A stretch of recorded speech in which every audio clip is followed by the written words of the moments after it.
नमस्कार, जय हिंद। संजीव गुंजन क्लासेस में आपका हार्दिक अभिनंदन और स्वागत है। सबसे पहले आप लोगों को स्वतंत्रता दिवस की ढेर सारी शुभकामनाएं और बधाई। आज हम लोग बढ़ते हैं सामान्य अध्ययन के प्राचीन भारत के अंतर्गत हम लोग कुछ प्रश्नों को सॉल्व किए थे। उसके पार्ट 1 के अंतर्गत जिसका था हड़प्पा सिंधु सभ्यता, इसके आगे के प्रश्नों को हम लोग देखते हैं। तो आइए बढ़ते हैं हम लोग प्रश्न नंबर 29 की तरफ। तो 29 नंबर प्रश्न क्या कह रहा है कि कौन सा हड़प्पा कालीन स्थल गुजरात में था। प्रश्न नंबर 29 है, कौन सा हड़प्पा कालीन स्थल गुजरात में था। उत्तर होगा लोथल।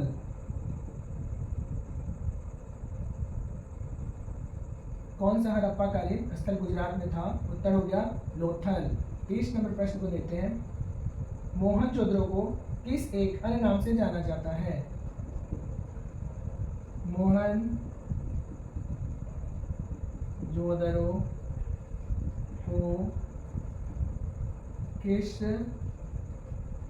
अन्य नाम से जाना जाता है। मोहनजोदड़ो को अन्य नाम से जाना जाता था, उसे कहते थे मृतकों का टीला। मृतकों का टीला। 31वां प्रश्न को देखते हैं। प्रश्न नंबर 31, हड़प्पा सभ्यता का प्रचलित नाम है। हड़प्पा सभ्यता का प्रचलित नाम है, इसे कहते हैं सिंधु घाटी की सभ्यता। सिंधु घाटी की सभ्यता। बढ़ते हैं 32 नंबर प्रश्न पे। 32 नंबर प्रश्न है 32वां, सैंधव स्थलों के उत्खनन से प्राप्त मोहरों पर किस पशु का सर्वाधिक उत्कीर्णन हुआ है। सैंधव स्थलों के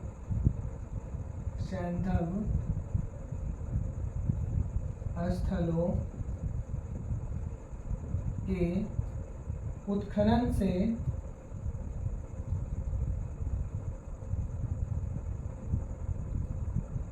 प्राप्त मोहरों पर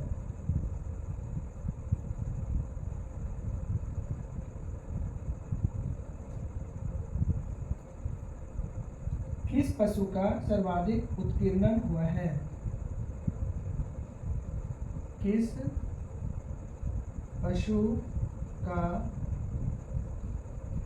सर्वाधिक उत्कीर्णन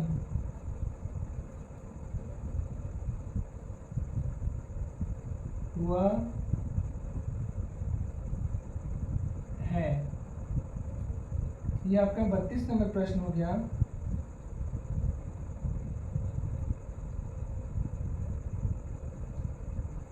और इसका उत्तर हो गया बैल। आइए एक बार फिर से वो रिवीजन कर लेते हैं। जैसा कि हम सभी जान रहे हैं कि जितने भी कॉम्पिटिटिव एग्जामिनेशन है ना, जैसे बैंक हो गया, एसएससी हो गया, रेलवे हो गया, टीआरई हो गया, टीचर्स रिक्रूटमेंट एग्जामिनेशन हो गए, या फिर कांस्टेबल हो गया, दरोगा हो गया, या अन्य प्रतियोगी परीक्षा के लिए हम लोग जीएस क्लासेस का शुरू से बेस से स्टार्ट करते हैं, जिसका सभी का जो भी यह बेस है वो लिया गया है आपका एनसीईआरटी बुक से, और क्लास 6 से 12 का बेस से स्टार्ट किया गया है, और वहाँ से यह वस्तुनिष्ठ प्रश्न बनाया गया है। जो सारे प्रश्न का समावेश आपके प्रतियोगी परीक्षा में कहीं ना कहीं अवश्य निश्चित रूप से रहती है, और सारे सिलेबस को कवर किया गया है। तो इस तरह से यदि आप इन सभी नोट्स को पढ़ें और इसे यदि आप बना लें, अपने नोटबुक में नोट कर लें, तो आपको सफलता जरूर मिलेगी। तो हम लोग देखते हैं प्रश्नों को यहाँ पर। जैसे हम लोग पहला पार्ट शुरू किए थे भारतीय इतिहास, जिसके 3 कालखंड थे। पहला था प्राचीन भारत, उसके बाद मध्यकालीन भारत, फिर आधुनिक भारत।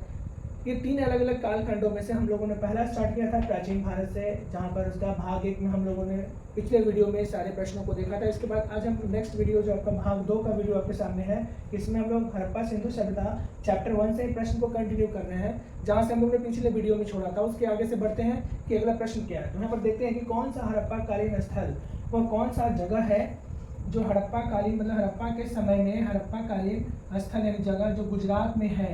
तो गुजरात में जो स्थल है उसको बोलते हैं मित्रों लोथल। याद रखेंगे कि जो हड़प्पा कालीन स्थल गुजरात में है उस स्थल का नाम हो गया लोथल। तो इसका आंसर हो गया लोथल। अगले प्रश्न को देखिए 30 नंबर, मोहनजोदड़ो को किस अन्य नाम से जानते हैं? मोहनजोदड़ो का दूसरा नाम क्या है? बहुत ही वेरी इंपॉर्टेंट क्वेश्चन। तो मोहनजोदड़ो का अर्थ होता है मृतकों का टीला। इसे हम दूसरा नाम मृतकों के टीला के नाम से जानते हैं। तीसरे प्रश्न की तरफ बढ़ते हैं। अगला 31वां प्रश्न हो गया, हड़प्पा सभ्यता का प्रचलित नाम क्या है? जो फेमस नाम है हड़प्पा सभ्यता का प्रचलित नाम, उसे हम बोलते हैं सिंधु घाटी की सभ्यता। एक बार में याद करें कि सिंधु घाटी की सभ्यता हड़प्पा सभ्यता का प्रचलित नाम है। अगले प्रश्न की तरफ बढ़ते हैं। 32वां प्रश्न, सैंधव स्थलों के उत्खनन से, सैंधव अर्थात सिंधु घाटी सभ्यता के स्थलों यानी कि उसके जगहों के उत्खनन यानी खुदाई से प्राप्त मुहरों पर, उससे जो मुहर मिला था, जो स्टाम्प मिला था, उस पर किस पशु का सर्वाधिक उत्कीर्णन है? मतलब उस पर कौन से मुहर जो होता है उस मुहर पे किस पशु का सबसे ज्यादा उस पर फिगर मिला है? तो वह उत्कीर्णन में बैल का सबसे ज्यादा उत्कीर्णन में बैल जो पशु है उसका उत्कीर्णन प्राप्त हुआ है। तो ये आपका हो गया 32 प्रश्न। अब देखते हैं अगले प्रश्न।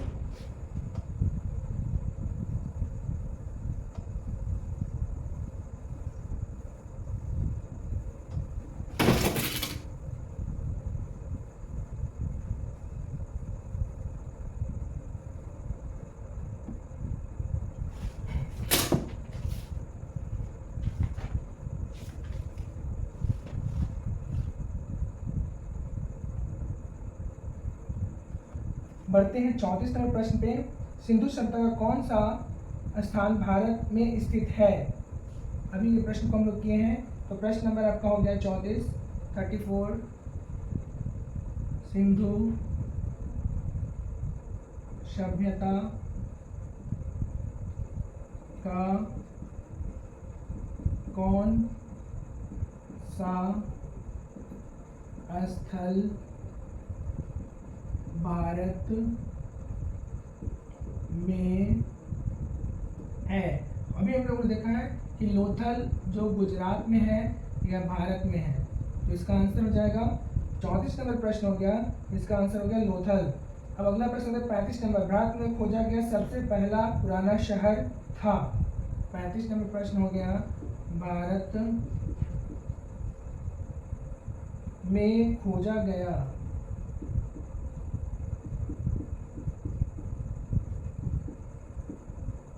भारत में खोजा गया सबसे पुराना शहर था। सबसे पुराना शहर था। तो भारत में जो खोजा गया था वह सबसे पुराना शहर को बोलते हैं, भारत में खोजा गया सबसे पुराना शहर था हड़प्पा। इसका आंसर हो जाएगा हड़प्पा। यह 35 नंबर प्रश्न हो गया कि भारत में खोजा गया सबसे पुराना शहर कौन सा था? हड़प्पा। बढ़ते हैं 36 नंबर प्रश्न की तरफ। 36 नंबर प्रश्न क्या कर रहा है? भारत में खोजा गया, भारत में चांदी की उपलब्धता के प्राचीनतम साक्ष्य मिलते हैं। भारत में चांदी की उपलब्धता का साक्ष्य मिलता है हड़प्पा संस्कृति में। कहाँ मिला है? तो हड़प्पा संस्कृति में। बढ़ते हैं 37 नंबर प्रश्न की तरफ। 37वां प्रश्न हो गया कि सिंधु सभ्यता के बारे में कौन सा कथन गलत है? सिंधु सभ्यता के बारे में कौन सा कथन गलत है? सिंधु सभ्यता के बारे में कौन सा कथन गलत है? तो इसका हो गया कि लोग लोहे से परिचित थे, यानी लोग लोहे से परिचित थे, यह कथन गलत है। जबकि सही कथन क्या था? नगरों में नालियों का व्यवस्था हो गया था, व्यापार और वाणिज्य का उन्नत व्यवस्था था, माता देवी की उपासना की जाती थी। इस तरह से हम अगला कुछ प्रश्नों को देखते हैं कि इसमें कौन कौन से और महत्वपूर्ण प्रश्न हैं जिसे हम लोग वस्तुनिष्ठ प्रश्न के अंतर्गत देख सकते हैं। तो आप देखिए यहाँ पे अगला प्रश्न है कि सिंधु घाटी सभ्यता का कौन सा स्थल, यानी सिंधु घाटी सभ्यता कौन सा स्थल है, जगह है जो भारत में है? इसका आंसर हो गया लोथल। अभी हम लोग देखें कहाँ पर है, तो गुजरात में है, गुजरात में लोथल है। तो ये आपका हो गया सिंधु घाटी सभ्यता कौन सा स्थल भारत में है, याद रखेंगे लोथल। भारत में खोजा गया सबसे पुराना शहर था, सबसे पुराना शहर के नाम पर, या टाउन की बात कर रहे हैं, शहर की बात कर रहे हैं कि भारत में खोजा गया सबसे पुराना शहर कौन सा था? तो वह शहर था हड़प्पा। क्यों था? क्योंकि यहाँ पर नगर जो थी वो पूर्ण रूप से विकसित थी, ईंट से बना हुआ मकान था, पक्की शहरें थी और वह संपूर्ण पर दूसरे को काटती थी, खिड़कियाँ दरवाजे जो थे सड़क की दिशा में खुलता था। ये सारी व्यवस्थाएं थी जो शहर के क्राइटेरिया को पूर्ण करता था। तो हड़प्पा सभ्यता भारत में खोजा गया सबसे पुराना शहर था। मित्रों इसे याद रखिए कि हड़प्पा सभ्यता हो गया। अब अगले प्रश्न को देखेंगे, भारत में चांदी की उपलब्धता, यानी चांदी का खोज जब किया गया ना, चांदी कहाँ से सबसे पहले खोजा गया? तो चांदी की उपलब्धता का साक्ष्य कहाँ मिला? तो हड़प्पा संस्कृति में ही मिला। हड़प्पा संस्कृति से चांदी का साक्ष्य मिलना प्रारंभ हुआ, यानी इसका खोज कहाँ हुआ था? हड़प्पा संस्कृति में। अगले प्रश्न को देखते हैं, सिंधु सभ्यता के बारे में कौन सा कथन गलत है? ये आपका 37 नंबर प्रश्न हो गया कि सिंधु सभ्यता के बारे में कौन सा कथन गलत है। गलत कथन के बारे में बात कर रहे हैं। तो वहाँ सिंधु सभ्यता के जो लोग थे ना, वो लोहे से परिचित नहीं थे। तो यह क्या था? लोग लोहे से परिचित थे, उन्हें लोहे आयरन के बारे में जानकारी नहीं था, इसकी खोज नहीं हुई थी। तो लोग लोहे से परिचित थे, यह कथन गलत है। जबकि सही कथन की चर्चा की जाए तो इसका क्या क्या? मातृ देवी की पूजा की जाती थी, मातृ देवी की उपासना, यह कथन सही है। और यह नहीं जानता था तो गलत था। व्यापार और वाणिज्य के बारे में जानता था,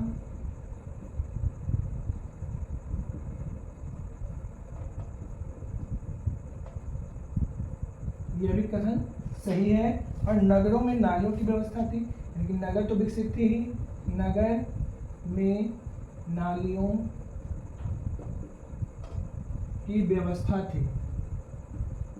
यहाँ से 4 प्रश्न आ सकते हैं। तो ये सारे जो थे यह सिंधु सभ्यता के समय में ये सभी कथन ये सही हैं, ये उस समय हुआ करती थी जबकि लोग लोहे से परिचित नहीं थे। अब बढ़ते हैं अगले प्रश्न की तरफ। यहाँ तक आपका जो हो गया प्रश्न, यहाँ से हम लोगों ने महत्वपूर्ण बिंदुओं को देखा कि प्रमुख स्थल गुजरात हो गया जो लोथल में है, दूसरा पुराना शहर हड़प्पा हो गया। साथ में याद करते चलिए चांदी की उपलब्धता जो था वो हड़प्पा संस्कृति में प्राप्त हुआ। और सिंधु सभ्यता के जो कथन गलत है, वहाँ के लोग लोहे से परिचित नहीं थे, तो यह कथन गलत है। जबकि ये सारे उस समय के लोग करते थे, मातृ देवी की उपासना करते थे और व्यापार और वाणिज्य का कार्य करते थे तथा नगर में नालियों की व्यवस्था थी, यह कथन सही है। तो यहाँ तक आपका हो गया 37 नंबर प्रश्न। बढ़ते हैं अगले तरफ प्रश्न की तरफ।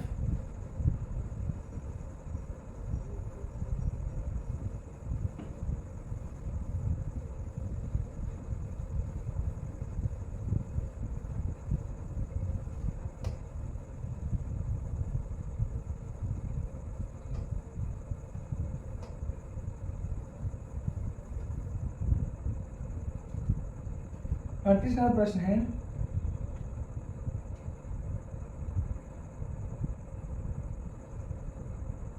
सिंधु घाटी की उत्तरी सीमा को क्या कहा जाता था? सिंधु घाटी की उत्तरी सीमा, सिंधु घाटी की उत्तरी सीमा को क्या कहा जाता था? तो इसे मांडा या जम्बू, मांडा या जम्मू कहा जाता था। इसके बाद अगला प्रश्न है कि सिंधु सभ्यता की दक्षिणी सीमा क्या करें? सिंधु घाटी की दक्षिणी सीमा सिंधु घाटी की दक्षिणी सीमा को क्या कहते थे? सिंधु घाटी की दक्षिणी सीमा को बोलते थे दैमाबाद। यह था दैमाबाद, जो बाद में महाराष्ट्र हो गया। दक्षिणी सीमा को दैमाबाद कहा जाता था। और इसके सिंधु घाटी की पूर्वी सीमा को क्या कहा जाता था? सिंधु घाटी की पूर्वी सीमा, सिंधु घाटी की पूर्वी सीमा को क्या कहते थे? इसको बोलते थे आलमगीरपुर। आलमगीरपुर ये बन गया उत्तर प्रदेश, यूपी। और सिंधु घाटी की पश्चिमी सीमा को क्या कहते थे? सिंधु घाटी की पश्चिमी सीमा, सिंधु घाटी की पश्चिमी सीमा को क्या कहते थे? तो इसको बोलते थे सुतका गेंडर।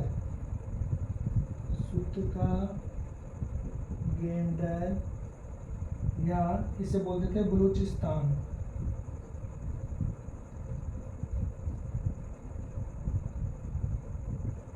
बलूचिस्तान। ये आपका 38 नंबर प्रश्न हो गया। 39 नंबर प्रश्न पे बढ़ते हैं।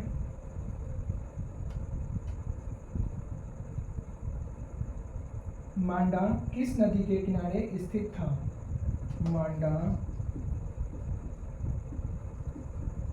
किस नदी के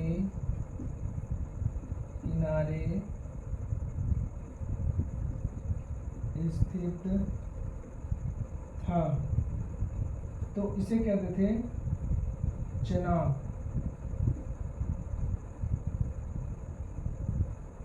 40वां प्रश्न,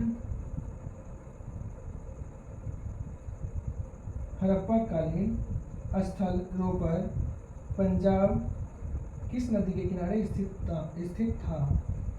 हड़प्पा कालीन स्थल रोपर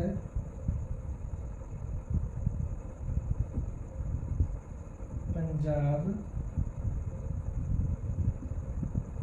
किस नदी के किनारे स्थित था? ये हो गया आपका 40वां प्रश्न। तो इसका हो गया सतलज नदी के किनारे स्थित था। सतलज नदी के किनारे स्थित था। 41 नंबर प्रश्न की तरफ बढ़ते हैं। हड़प्पा में एक उन्नत जल प्रबंधन प्रणाली का पता चलता है। हड़प्पा में एक उन्नत जल प्रणाली के प्रबंधन का पता चलता है। कहाँ से? धौलावीरा में।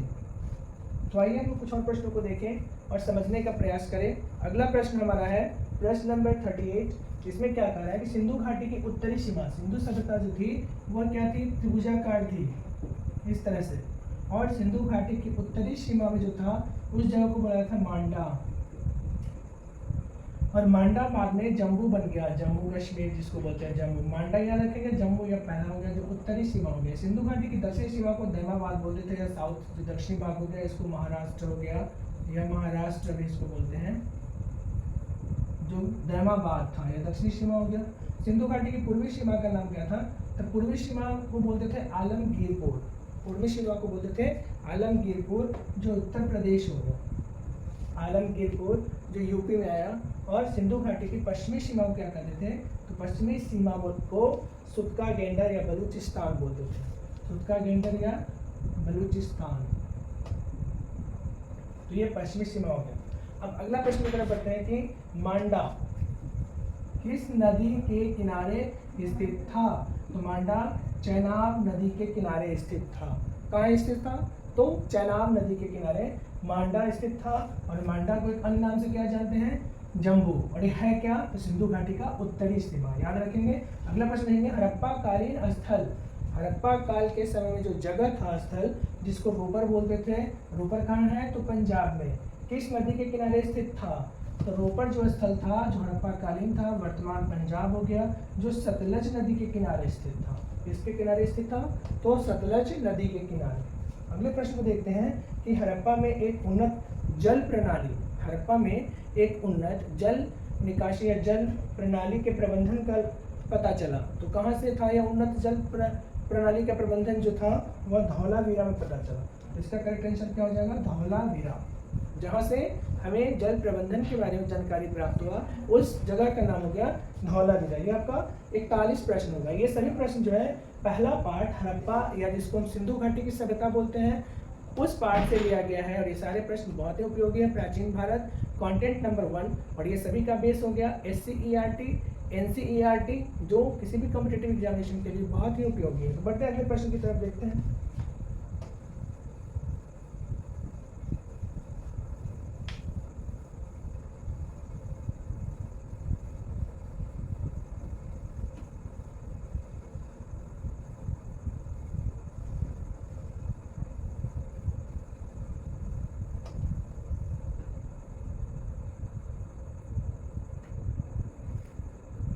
बयालीसवां प्रश्न है, 42 नंबर प्रश्न, हड़प्पा के मिट्टी के बर्तन पर सामान्यतः किस रंग का उपयोग होता था। हड़प्पा के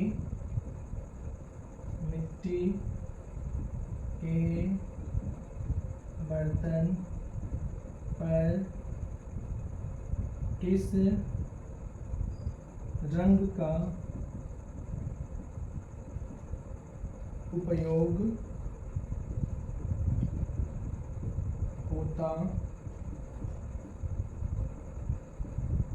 था। हड़प्पा के मिट्टी के बर्तन पर किस रंग का उपयोग होता था, तो वह रंग था लाल। 43वां प्रश्न को देखते हैं। 43 नंबर प्रश्न क्या है, सिंधु सभ्यता में किस युग या किस युग में पड़ता है। सिंधु सभ्यता किस युग में पड़ता है। सिंधु सभ्यता किस युग में पड़ता है, तो इसको बोलते हैं आदि ऐतिहासिक काल। आदि ऐतिहासिक काल, ये भी इम्पोर्टेंट है, ये भी बहुत इंपॉर्टेंट है। अब आते हैं हम लोग 44 नंबर प्रश्न पे। 44वां प्रश्न है, सिंधु घाटी सभ्यता की विकसित अवस्था में किस स्थल से घरों में कुएं के अवशेष मिले हैं। क्या है कि सिंधु घाटी सभ्यता की विकसित अवस्था में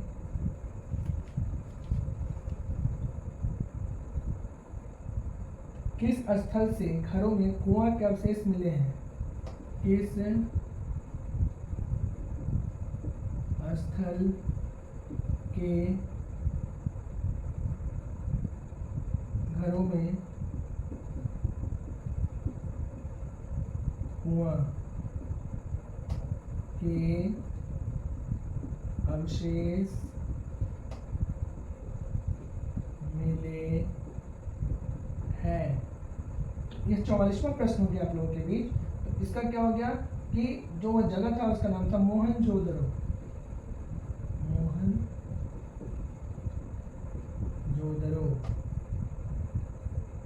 45 नंबर प्रश्न को देखिए। सिंधु घाटी सभ्यता की खोज निकालने में जिन दो भारतीयों का नाम जुड़ा है वो कौन है? इसका हम लोग पढ़े हैं कि सिंधु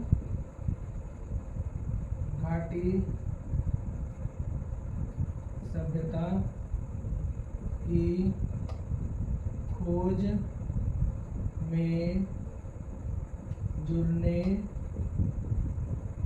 वाले वैज्ञानिक के नाम है। ये हो गया 45 नंबर प्रश्न कि सिंधु घाटी सभ्यता की खोज में जो दो भारतीय वैज्ञानिक का नाम जुड़ा था उसका नाम था कौन? तो पहला काम किया था दयाराम साहनी 1921 ईस्वी में, और इसके बाद दूसरे जो वैज्ञानिक थे उनका नाम क्या था? राखल दास बनर्जी। राखल दास बनर्जी 1922 ईस्वी में। पूरे पाठ का विश्लेषण हम लोग एकदम सरल तरीका से आपके बीच प्रस्तुत करने का कोशिश कर रहे हैं, जिससे कि आपको यह समझ में आ जाए और आसानी से आपको याद भी हो जाए। ये सभी कॉम्पिटिटिव एग्जाम के लिए अति महत्वपूर्ण है। तो हम प्रश्नों को फिर से एक बार रिव्यू कर लेते हैं और देखते हैं कहाँ पर क्या है।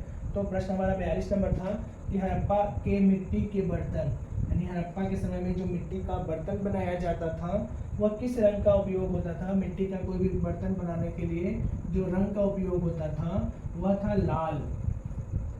याद रखेंगे, लाल रंग का उपयोग किया जाता था। अगला प्रश्न है कि सिंधु सभ्यता किस युग में पड़ता है? सिंधु सभ्यता कौन से युग का बात है? तो यह हो गया आदि ऐतिहासिक काल।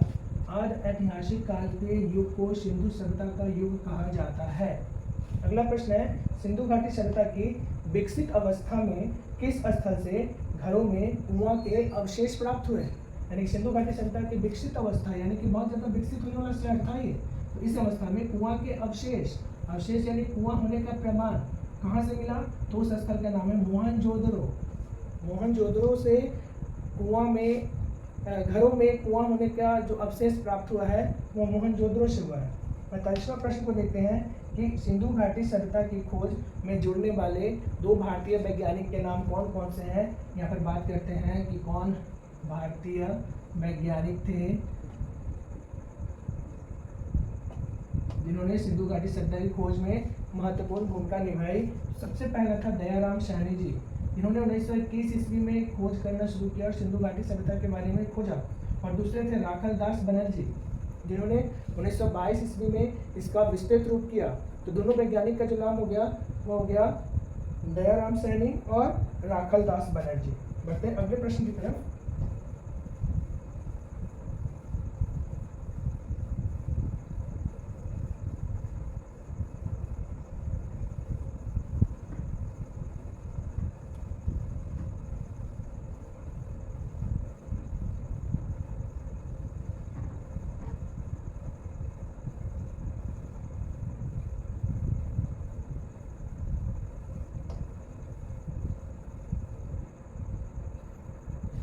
प्रश्न नंबर 46, रंगपुर जहाँ हड़प्पा की समकालीन सभ्यता थी वो कहाँ पर थी? रंगपुर। प्रश्न नंबर 46 हो गया कि रंगपुर जहाँ हड़प्पा की समकालीन सभ्यता थी। रंगपुर जहाँ हड़प्पा की समकालीन सभ्यता थी वो कौन सा जगह था? तो उसको बोलते हैं सौराष्ट्र।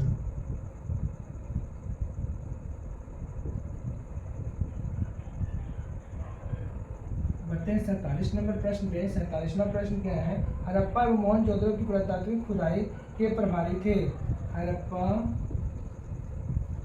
एवं मोहनजोदड़ो, हड़प्पा एवं मोहनजोदड़ो की पुरातात्विक खुदाई हड़प्पा एवं मोहनजोदड़ो की पुरातात्विक खुदाई के प्रभारी थे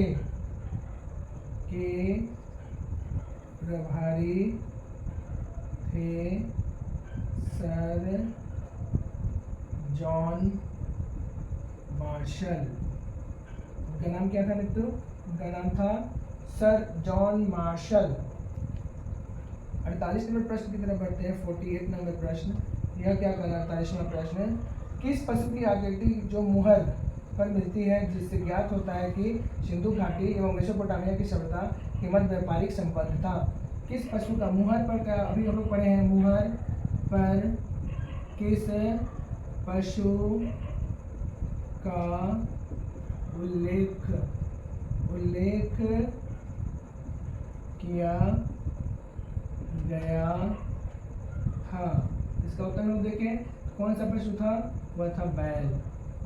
48वां नंबर प्रश्न हो गया कि किस पशु की आकृति जो मुहर पर मिलती है जिससे ज्ञात होता है कि सिंधु घाटी एवं मेसोपोटामिया की सभ्यता के मध्य व्यापारिक संबंध थे। अब अगला प्रश्न 49 नंबर, सिंधु घाटी के लोग विश्वास करते थे। 49 नंबर प्रश्न हो गया, सिंधु घाटी के लोग विश्वास करते थे। किस पर विश्वास करते थे? सिंधु घाटी के लोग जो थे। 49वां प्रश्न हो गया कि सिंधु घाटी के लोग विश्वास करते थे क्या? जिस पर? मातृशक्ति पर। मातृदेव की पूजा करते थे, मातृशक्ति पर विश्वास करते थे। आइए हम फिर से चारों प्रश्न को देख लें कि कहाँ पर क्या दिया। तो इस तरह से सारे प्रश्नों को हम लोग 1 बाय 1 जितना भी SCERT का NCERT का जो इम्पोर्टेंट क्वेश्चन है जहाँ से लिया जाता है उन सारे प्रश्नों का समावेशन यहाँ पर किया गया है। तो हम लोग देखते हैं अगले प्रश्न को कि रंगपुर स्थान का नाम है जहाँ हड़प्पा की समकालीन सभ्यता, मतलब रंगपुर में भी हड़प्पा के उस काल की समकालीन सभ्यता विकसित हुई थी। उस जगह का नाम था सौराष्ट्र। यह रंगपुर का था जहाँ हड़प्पा के समकालीन सभ्यता का विकास हुआ था। अगले प्रश्न को देखते हैं, हड़प्पा एवं मोहनजोदड़ो, हड़प्पा सभ्यता एवं मोहनजोदड़ो की पुरातात्विक खुदाई के प्रभारी कौन थे? इसे खोदने के लिए किस व्यक्ति को प्रभार दिया गया था? उस व्यक्ति का नाम था sir John Marshall. Sir John Marshall को इसका प्रभार दिया गया था कि हड़प्पा और मोहनजोदड़ो के पुरातात्विक खुदाई किया जाए, मतलब इसको खुदाई करके इसके अवशेष को निकाला जाए।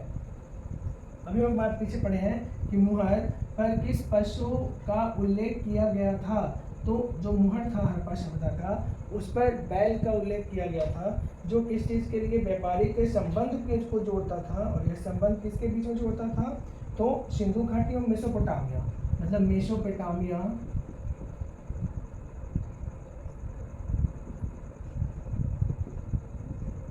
एवं सिंधु घाटी सभ्यता के बीच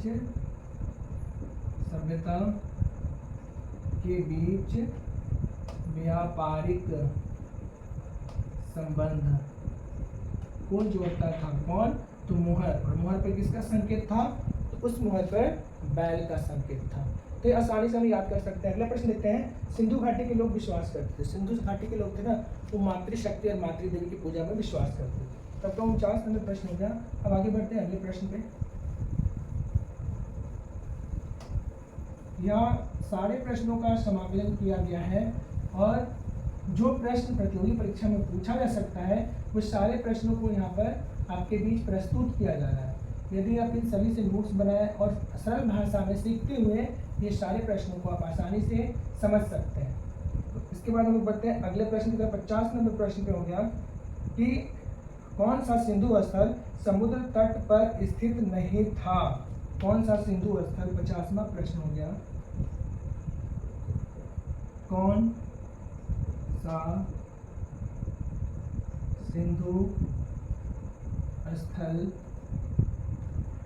सा सिंधु स्थल समुद्र तट पर स्थित नहीं था? स्थल समुद्र तट पर स्थित नहीं था। ये आपका हो गया 50 नंबर प्रश्न कि कौन सा सिंधु स्थल समुद्र तट पर स्थित नहीं था? उस स्थल का नाम था कोटदीची, इस स्थल का नाम था कोटदीची। अगले प्रश्न को देखते हैं, कौन मोहनजोदड़ो की सबसे बड़ी इमारत मानी जाती थी? 51 नंबर, कौन मोहनजोदड़ो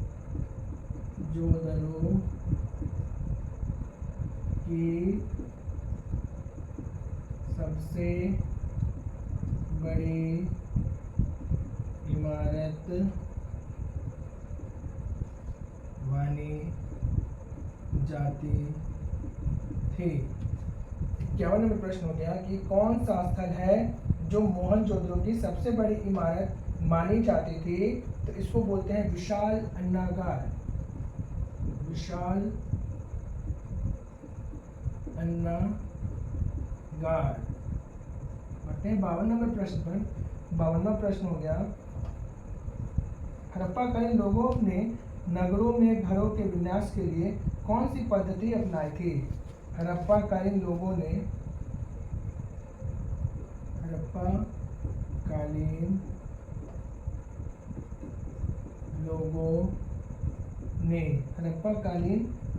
नगरों में घरों के विन्यास के लिए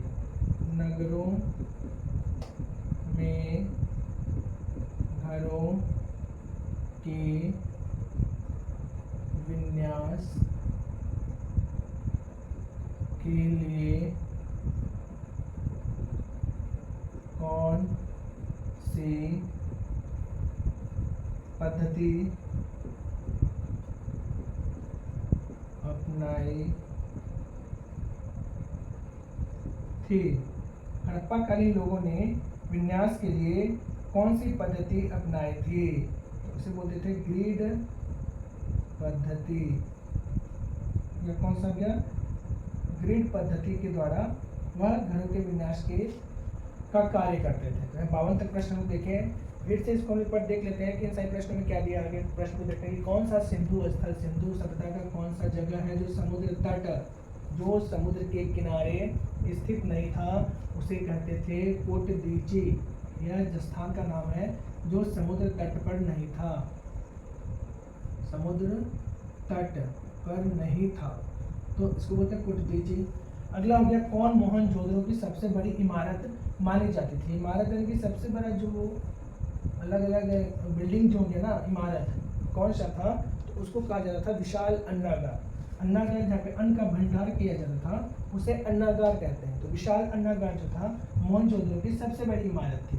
इसके बाद आपका हो गया, हड़प्पाकालीन लोगों ने नगरों में घरों के विन्यास के लिए, जो नगर था उसमें घर का जो विन्यास सेटलमेंट के लिए कौन सी पद्धति को अपनाई थी? उस पद्धति का नाम था ग्रिड पद्धति। ग्रिड पद्धति के अंतर्गत सभी घरों का समावेशन किया जाता था। तो यहाँ हम लोगों ने कुल प्रश्नों को 52 प्रश्नों को यहाँ तक देखा। यह चैप्टर 1 का भाग 2 है और ये सभी NCERT बेस्ड है। इस तरह से आप इन सभी का नोट्स बनाएंगे। आज हम लोग यहीं तक प्रश्न को देखते हैं। इसके बाद नेक्स्ट वीडियो में फिर हम लोग भाग 3 में अगले प्रश्न को देखेंगे। आपको वीडियो कैसा लग रहा है? वीडियो को लाइक, सब्सक्राइब और शेयर करना ना भूलें।